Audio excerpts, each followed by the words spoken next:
लेकिन मैं आपको सिर्फ ये अपील करने आया हूं कि अगर अभी तक आपने K24 news and entertainment channel को सब्सक्राइब नहीं किया तो प्लीज कर लीजिए। वकील साहब, आज किन कारणों से बॉबी पंवार की जमानत नहीं हो पाई?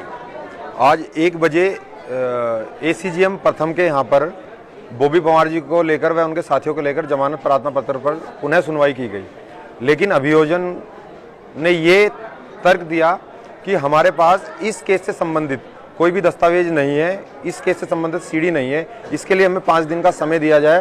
5 दिन के बाद इस केस पर फिर से जमानत प्रार्थना पत्र पर सुनवाई हो।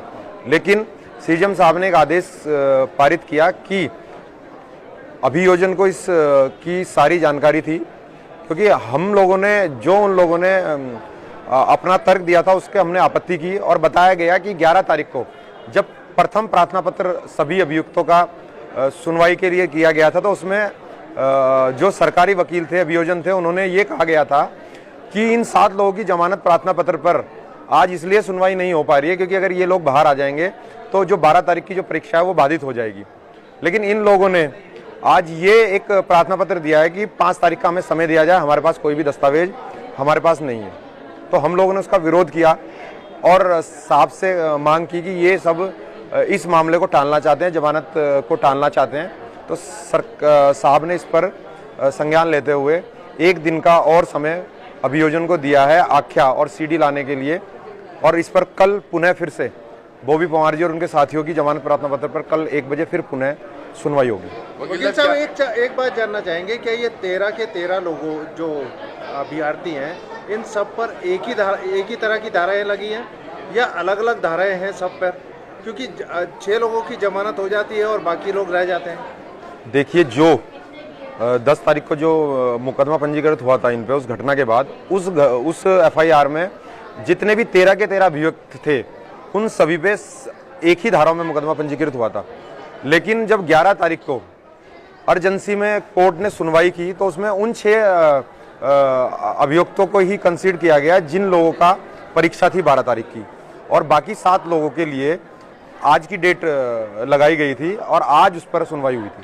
सबसे बड़ी जो धारा थी इसमें 307 की लगाई थी, 307 को क्या कन्वर्ट किया गया है धारा?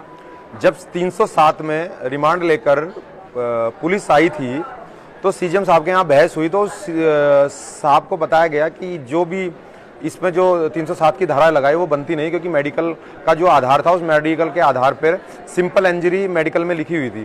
तो CJM साहब ने उसमें संज्ञान लिया और मेडिकल के आधार पर 307 को हटा के उसमें 324 पर रिमांड लिया गया। शासन की तरफ से कौन कौन लोग मौजूद थे और क्या उनके द्वारा कहा गया?